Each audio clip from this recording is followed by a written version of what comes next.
Welcome to the Heartful Healing Hub podcast. I am Deanne, your host, frequency intuitive and energetic healing guide, here to hold space for transformation through sound, energy, and sacred storytelling. You're listening to Healed and Whole, Stories of Remembering, a special series where I sit with women who've walked through deep health challenges and emerged transformed. These are conversations that are sacred, heart to heart, soul to soul, filled with truth, resilience, and the power of coming home to yourself. May these conversations inspire your own inner healer to awaken. Let's begin. Hello, everyone. Welcome back to my podcast, Heartful Healing Hub. And today I have the great pleasure of sitting with Nikki. I will grab her bio so I can read it. Nikki is a published author, mental health advocate, Mindshift Mentor, educator, and Lifeline Ambassador. Her book, Uncomfortably Comfortable, details her experiences working in the prison system and dealing with complex PTSD from exposure to violence. Her current roles as a Mindshift mentor, educator, and a Lifeline ambassador allows her to use her personal journey to inspire and support those facing mental health challenges. Nikki's background in palliative care, criminal justice, and mental health has led her to dedicate her career to assisting individuals through difficult transitions. I can only imagine. Welcome, Nikki. How are you? Good, thanks. Thanks for having me. My pleasure. So, with all this knowledge and experience that you've accumulated, I can only imagine that the impact that it's had on your life. So I'm looking forward to hearing what you want to share with us. Well, it's been a journey. It's definitely been a journey, and it feels like my life has been in chapters, really, which is sort of fitting considering I wrote the book. But I've always loved working with people. I loved, transitioning from palliative care to mental health to the prisons. I love that space where people are moving from one space to another, and they're almost stripped of who they thought they were. Their money, their job role, their fancy car, and you get to meet a person at that soul level of almost beginning again. So I could see the silver lining in it when I was working in it for other people, but when it happened to me, it was a bit harder to get my head around. But I love that space of working with people. Yeah, no, that's good. So what were the first signs in your own life that there was something kind of off? When I first developed complex PTSD, is that what you? Yeah. Well, I was at the time I was working in the prison system. I was developing programs. I was developing the pre-release program, which would prepare prisoners to be released back into the outside. And I was running group work and so forth. I experienced 5 separate events of violence while working in the prisons. From the prison riot to being stuck in a mental health patient's home, was trapped, and suicide, and then eventually I was caught.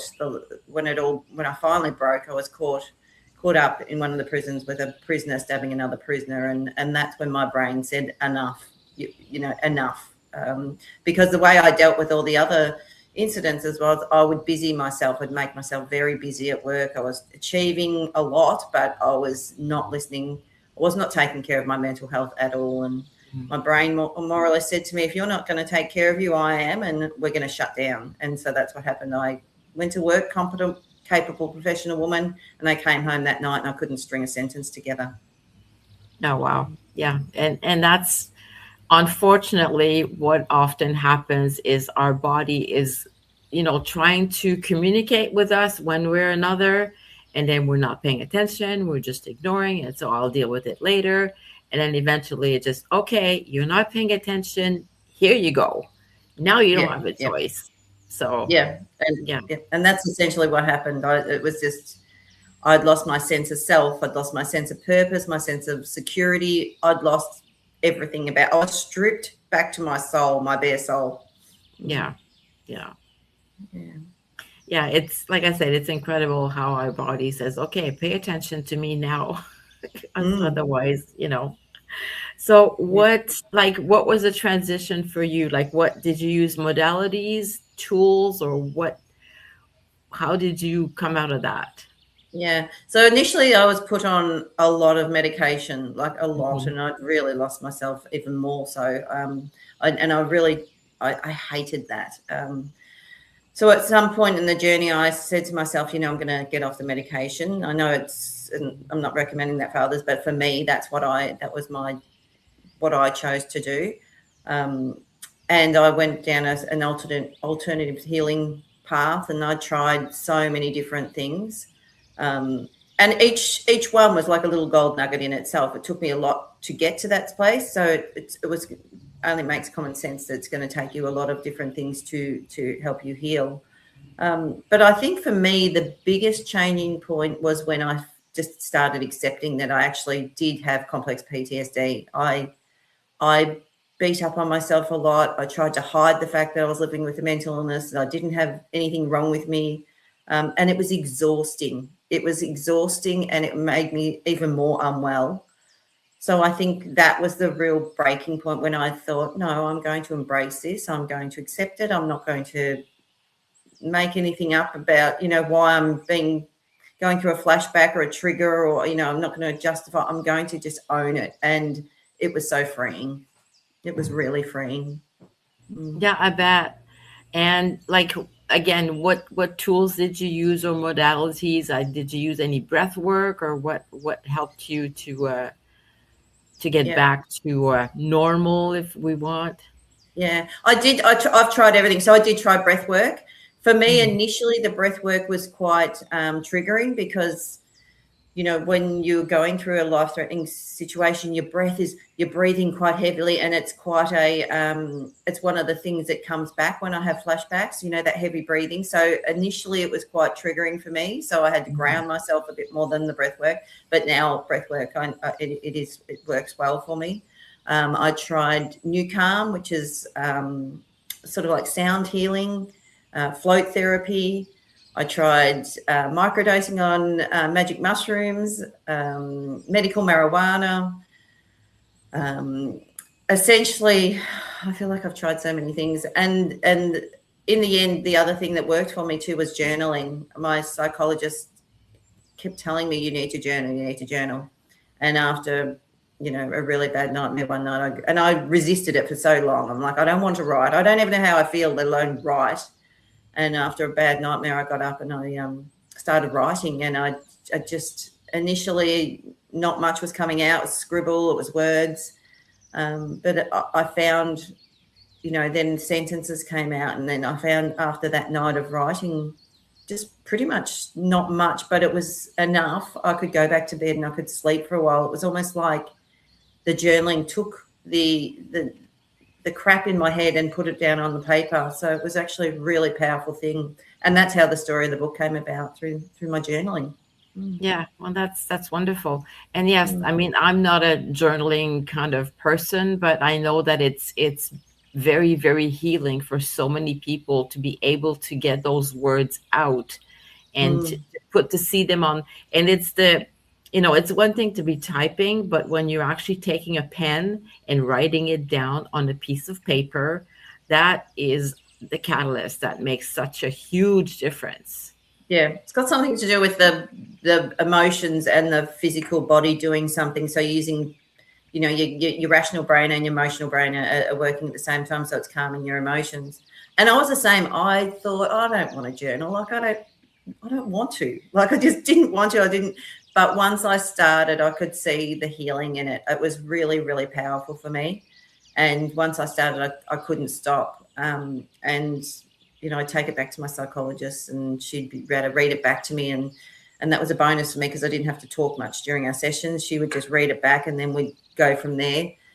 And then at some point she said, this is a book, and this could be a book, and I think it's going to help a lot of people because, I've written it, and it's not a clinical guide at all. It's a lived experience. And I wrote it in a way like I was talking to would have been talking to the prisoners at work. Used a lot of storytelling, a lot of metaphors, simple language, and just I take you on a day.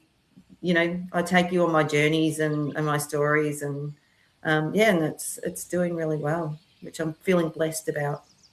No, that's awesome. And are you still journaling now? Yes, I still journal now, and and I still resist it. I still go, I don't want to, but and to really minimize it, it's like, when you go to bed and you've got a busy day tomorrow and you've got all these things you've got to do, and they just go round and round and round your head and you just can't sleep. Well, the minute you get up and you write that list down, you're falling asleep within 5 minutes.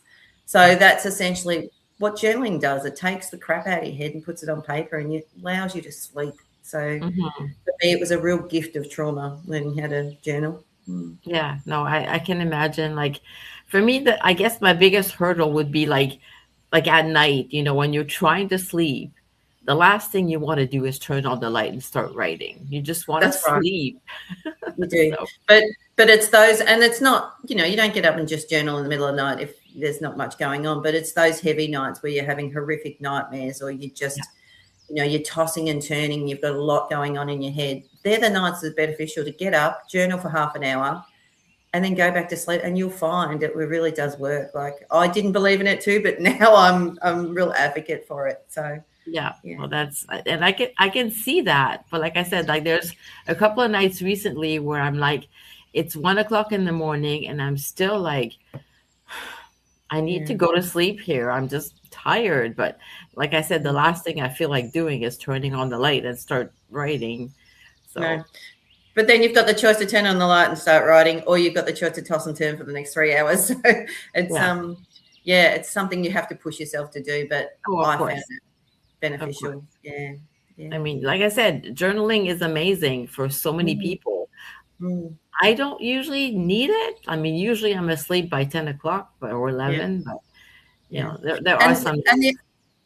And the other thing too is you don't need to do it in the middle of the night. If you're going through something, journal in the afternoon. Find yourself a really peaceful place in your home, a nice journal, and just write. And it's an afternoon thing. And you don't have to say much. You don't have to make sense. I'm a horrific speller, so half mine couldn't understand anyway. But what comes out comes out. And yeah, exactly. And it's for yourself. It's not like. Well, I mean, in your case, you actually turned it into a book, but most of the time, nobody's going to read what you write anyway, so it doesn't really matter. But, that's right. Yeah, that's right. Yeah. Yeah. So what, like right now, you said that you were helping people, coaching people. Is that through your book, or are you doing one-on-one, or? Yeah, so I volunteer ambassador for an organisation here in Australia. It's called Lifeline, where there's someone on the phone. Volunteers are on the phone 24 hours a day, so anyone can ring anytime. When they're in distress, or they need to speak to someone. So I volunteer with that and help raise money for that. And the other thing, I'm just started doing a clinical psychologist he's a hypnotherapist, contacted me late last year and wanted to write some trauma programs with me. So I'm actually writing some trauma programs towards women. So I'm writing 4 through the different age groups, from 25 to 35, around dating and, finding yourself. And then the second one is the cycle breaker of breaking generational cycles of trauma. Through parenting your own children. And then the third one's menopausal, is it trauma or is it menopause? And then the fourth one is the empty nest, when everything goes quiet, all your past traumas tend to come up when the house is quiet. So I'm writing those programs and thoroughly enjoying it. Yeah. Oh, that's awesome. That is awesome. I mean, it's good that you obviously enjoy writing, so that's really wonderful that you get to do that. And So this gentleman, was it a, I'm guessing it's a gentleman that asked you to do that, or was it Yeah, a, he's a clinical psychologist, hypnotherapist from Sydney, okay. and he does hypnotherapy. It changes the neural pathways. So he does sessions with people on creating neural pathways, which is, we all tend to work from old patterns, Mm-hmm. and particularly if we've experienced trauma, or even our childhood patterns of being the people pleaser, or Yeah. being the quiet one. That all comes from somewhere, and we generally follow those patterns. So it's actually, his work is actually breaking those patterns and creating new pathways in the brain, which is really, really, it's healing. It's really good. So I was really keen to come on board because I like the work he does. That's awesome. So you're only doing that for his clinic? Is that what I am No, so understanding? we're gonna work together and develop these programs together. So my programs will have his hypnosis in it, to change the pathways. So it's really exciting stuff. Yeah, it is exciting. Well, that's going to be a fun project for sure. Yeah. So what else do you like? Are you using any modalities? Like, do you do one-on-ones with people yourself other than the helpline, or what?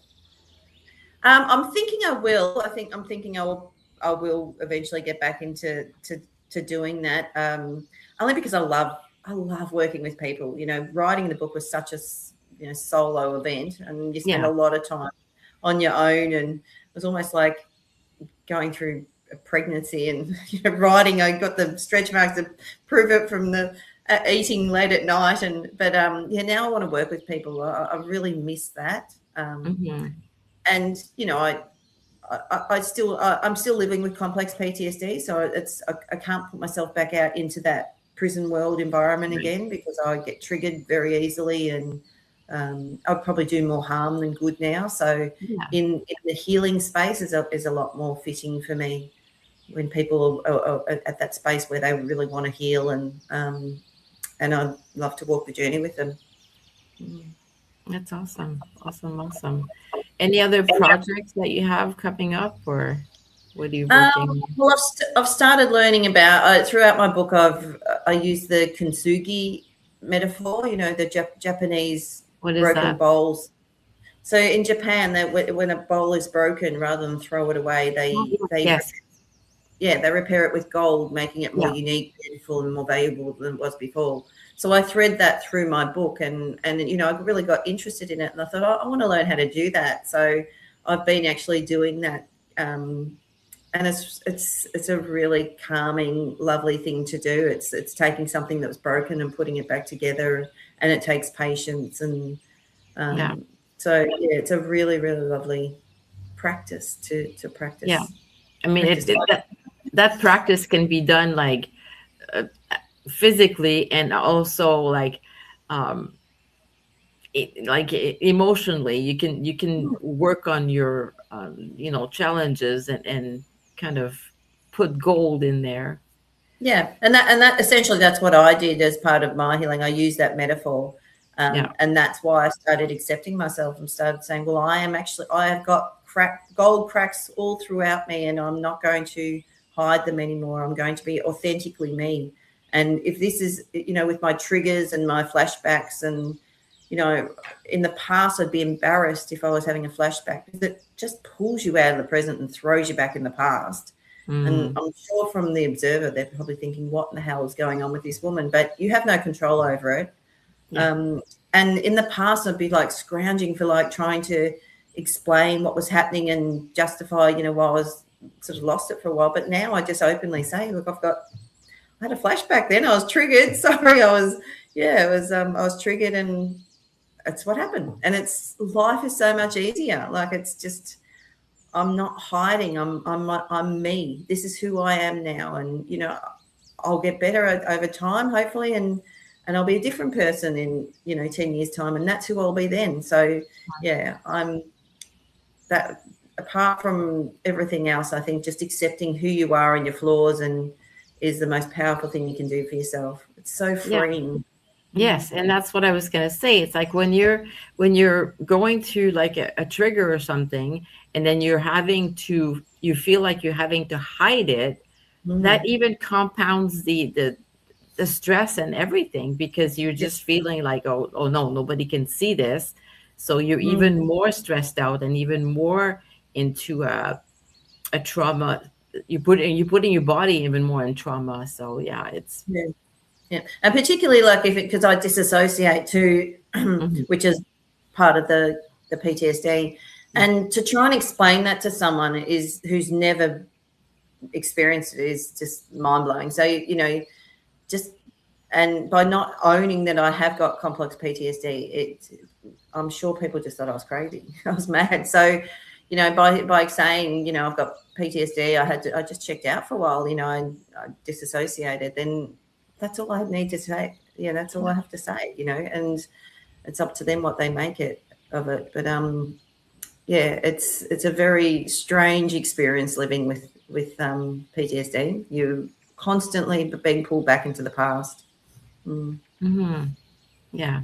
Well, it's a learning process, and eventually, hopefully, you'll be past all that and look back. And do you feel that helping others helps you?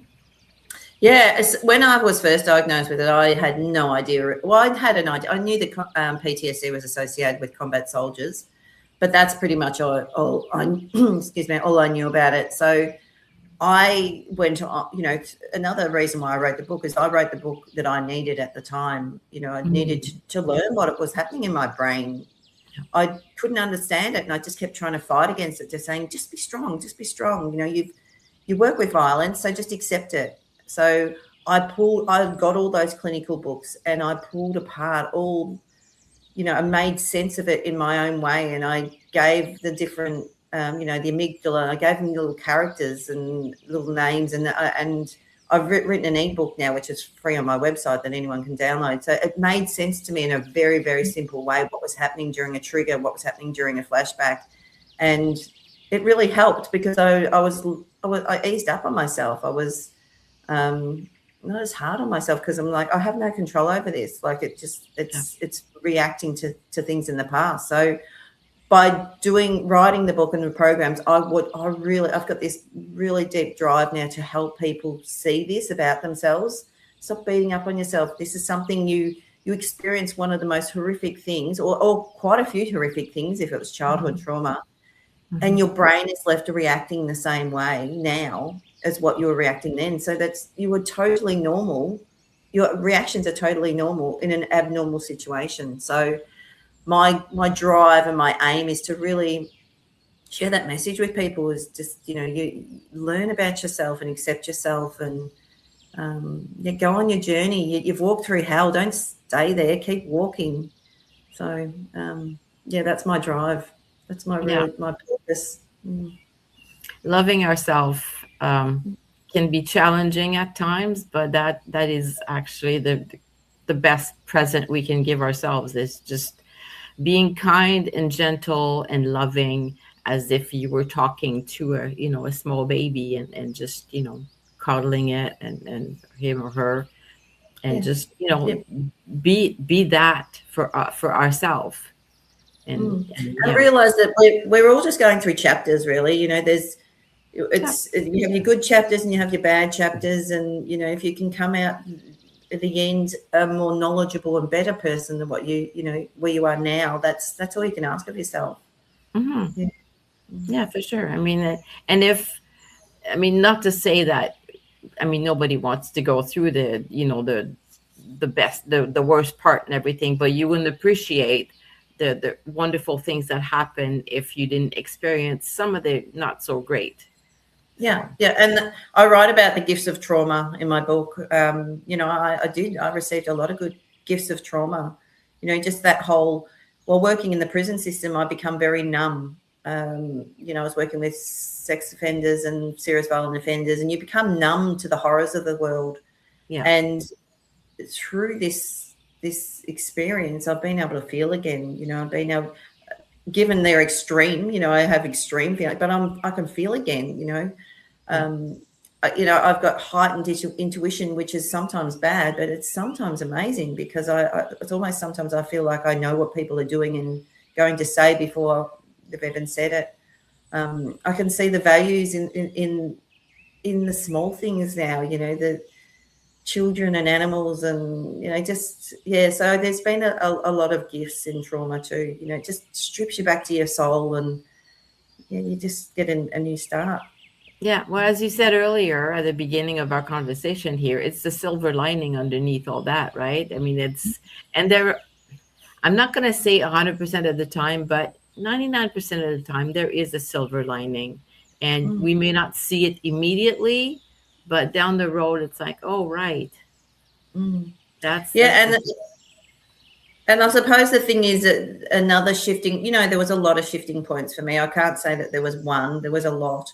But another one was to stop retelling my story in depth, because you're re-traumatizing yourself each time. And essentially that's what we do initially is we have to retell our stories to make sense of it so that we yeah, can, put things in place. But there comes a period of time in your life where you go, okay, I'm going to park that now, and I'm going to start seeing myself as the hero in my story, not the victim.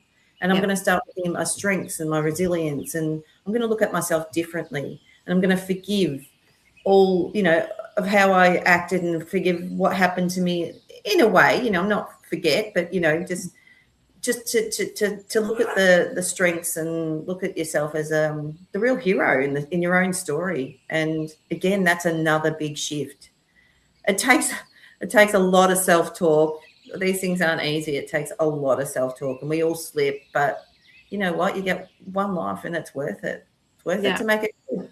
Mm, Yeah, absolutely. And I'm thinking journaling would be one that would be really wonderful for that. It's like, okay, you keep telling, because as you said, every time you tell the story, even if it is to yourself, you're reliving these emotions. And it's mm, like, like, I don't know if you've ever read that somewhere, but I've seen this many times that human beings are the only ones that will do that to themselves. Because you look mm, at animals in the world and like let's say a gazelle is going to get chased by a tiger and escapes. Well, there's going to be like a lot of trauma in the moment. But mm. once the tiger is gone and the danger is gone, it just goes back to, and it's never thinking back of, oh, that tiger was, chasing me earlier or yesterday or a week ago. We do that Mm. to ourselves all the time.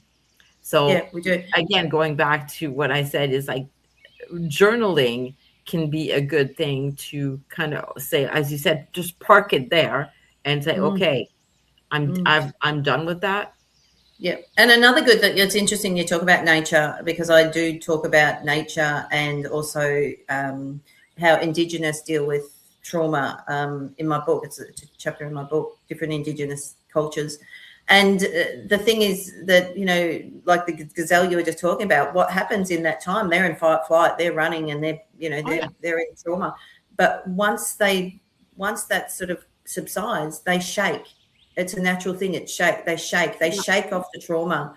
Hmm. And even I read American Indians, the war dance. What that's about is shaking, is getting rid of the trauma out of your body before they go back to the village. And that's something we don't do in Western society. We like people. You go through something and you shake, and people are saying, "Settle down, stop shaking." Well, you should shake. You want to get Yeah, them. You want to get the energy out. So we've got it wrong in so many ways, and which means our bodies hold this trauma because we're not letting it out. So yeah, there's so much we've got to learn on how to deal with that. And I think going back to nature and those sort of things, they've got the answers.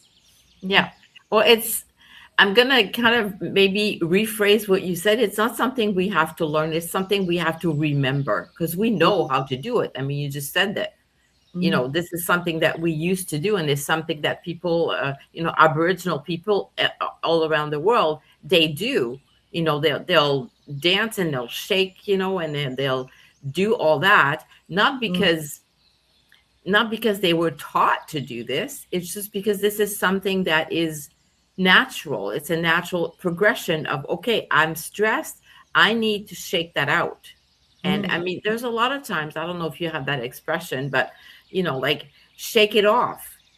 Shake it off. Yeah, yeah. Yeah. And I that's mean, where does that and it come makes from? yeah, and Exactly. it makes sense because when you're in fight flight, your body is there's so much energy just flying around your body, and you can't if you don't let that out, it's just going to continue to just go round and round and round. So it's common sense, really, Yeah. when we think about it. Mm. Yeah. No, and this energy often, it'll get stuck somewhere and then you'll develop, some sort of disease or immune problem challenge, or you'll have pain, or like the emotions are energy and they need to move through our body, and shaking is absolutely uh, an awesome way of dealing with it. And it could be like, if you look around the world, every single culture, they have dancing and Mm. drumming. And this Mm. is one way that I believe, anyway, that people dealt with trauma and dealt with things like that. It's just, you just dance around, and you look at some of the people in Africa, and like, I was just watching a video recently, and these people were just like jumping really high. And I'm like, Mm. oh my goodness. But that's one way that they're just expressing and shaking off, and just, yeah. So Yeah. it's in every culture. So Yeah, and the interesting thing is that they're supported by the whole community. You know, mhm, it's the whole absolutely. community there. They're all coming together, and that's another thing. Different Indigenous cultures believe that it's mental illness isn't an individual thing. It's something wrong with the whole ecosystem, the whole community, nature and everything. So they come together and yeah, they heal the soul, Yeah. essentially, heal the Yeah, soul it's and important to support support each other. everyone. Yeah, Mhm. for sure. Mhm. And Yeah. that's the other thing. I mean, I don't know about in Australia, but I know that here in North America, uh, people are praised and glorified and put on pedestals if they can, work 80 hours a week, and they're doing this all by themselves, and they're superheroes. And I'm like, oh my word, we have it so backwards. It's just, Yeah. no, we need to be in a community where everybody's supporting everybody else. Mm. And that's something I did do. I worked hard to get to the position I was in the justice system, and I each time something happened, I would put my head down, bum up, and I would work even harder. And I also worked in a men's environment. I worked in the prison system, so there was a lot of it was that men's culture. So I had to prove myself double the amount of Yeah, what. So I was working hard, and it goes to show you. Eventually, my brain said enough. You are not doing mhm, that. You cannot sustain this. This is no way to live. You can't work that much. And yeah, there was no work life balance at all. And it's not, you become very yeah, unwell. So yeah, yeah, it was not taking care of myself in the right way at all. Mm. yeah. No, for sure. And that is the unfortunate thing. As I said, it's we need, as human beings, and I've said this many times on this podcast, we need to be. We're not meant to be, these little isolated islands. We need to be part of a community and be supported and support other people. And it's just, that's just the way that we are meant to be. So. Yeah, and our stories need to be heard. Half Mhm. healing is about someone else listening to your story and connecting, and that's another gift of trauma I found. Sometimes when I speak to someone who's experienced trauma, there's just a knowing in the eyes. You don't have to tell your whole story. They know they've been Yeah. through the same thing. What got us there may be very different. Might be rape or violence or child abuse, but where we're now, with the flashbacks, the triggers, and the nightmares and things, we go through the same thing. So, and our healing is very similar too. So that's where we come together. And by joining with someone or talking to someone who's experienced it, it's such a healing experience. It's a real knowing in the eyes. So yeah, Yeah. we need people. We need to tell our story to people, and we need to be felt Mhm. like we were heard and seen, and that's how we make sense of our stories. Yeah. Mm. And sometimes the other person doesn't even have to say a word. They just have to be there and and be totally engaged and look at the person in the eyes if they want to, and just, yes, absolutely hear them and see them and acknowledge them and say, I'm here for you, whatever it is that you need. Or if it's a community, like, we're here to support you, whatever it is that you need. So yeah, it is super important. Yeah. And essentially no one can heal you. You have to heal yourself. And that's the thing. Yeah. No one can give you the answers. You need to do the work. And by talking is very similar to writing. It's like turning on a tap and releasing Mhm. the stress, releasing the traumas. So it's such a powerful thing. Yeah, no, for sure. Mm. Any last words of wisdom that you would like to share from this wonderful experience that you've had? Again, look, I'll drum this home to anyone, and I keep saying the same thing: is just accept yourself. Stop trying to hide who you are, and own who you are. It's such a powerful thing to do, and it's the first step of healing. If you want to start healing and move on into the life you were meant to be living, that's where you begin. You begin where you are at, and that's where you're at. You accept, this is what I'm living with, flaws and all, and this is me, and yeah, and I'm going to be a different person in the future, but yeah. And that's the thing, I suppose that's another thing I had to learn was, I wanted to be the person I was, work very hard to be that person. I thought I was going to spend the rest of my life this broken healing person. Once I Mm. found out there's going to be a new me, it just changed everything. Mm. As you heal, you turn into a new person, and it just keeps growing. So go and meet that new person. Yes. Invite that person into your life. Invite the new you into your life. Yeah. Be excited about meeting her or him. And yeah, there's Yeah. someone. Yeah, you're Beautifully going. said. Hmm. No, that is very true, and I can't agree more with that. I mean, inviting that beautiful person. I mean, we are beautiful as we are, but Hmm. like inviting that the person that we are looking to be into Hmm. our life, as you said, it's just, yeah, The person you beautiful. were always meant to be, but Yeah, you went off a different track because of trauma, or yeah, the person you were meant to be. Yeah, yeah, she's still there. He's still there. They were just waiting for you to meet them. Mm. yeah. No, absolutely, beautifully said. Mm. I so greatly appreciate you taking the time to come in and share your story and share your experiences and your words of wisdom. So thank you so much for taking the time. Yes, It's been lovely chatting with you. thank you. Thank you for spending time with us inside the Heartful Healing Hub. If this story moved you, please consider sharing this episode or leaving a comment. Your words help others find this sacred space. If you or someone you love has a healing journey to share, we'd love to hear from you. And finally, if you would enjoy a gentle way to unwind after listening, visit the show notes to download your free tea ritual guide, Sip and Soften, a soul-soothing gift to nourish your inner healer. Until next time, be kind to yourself and trust what has always been within you. And remember, you are whole, you are healing, you are home.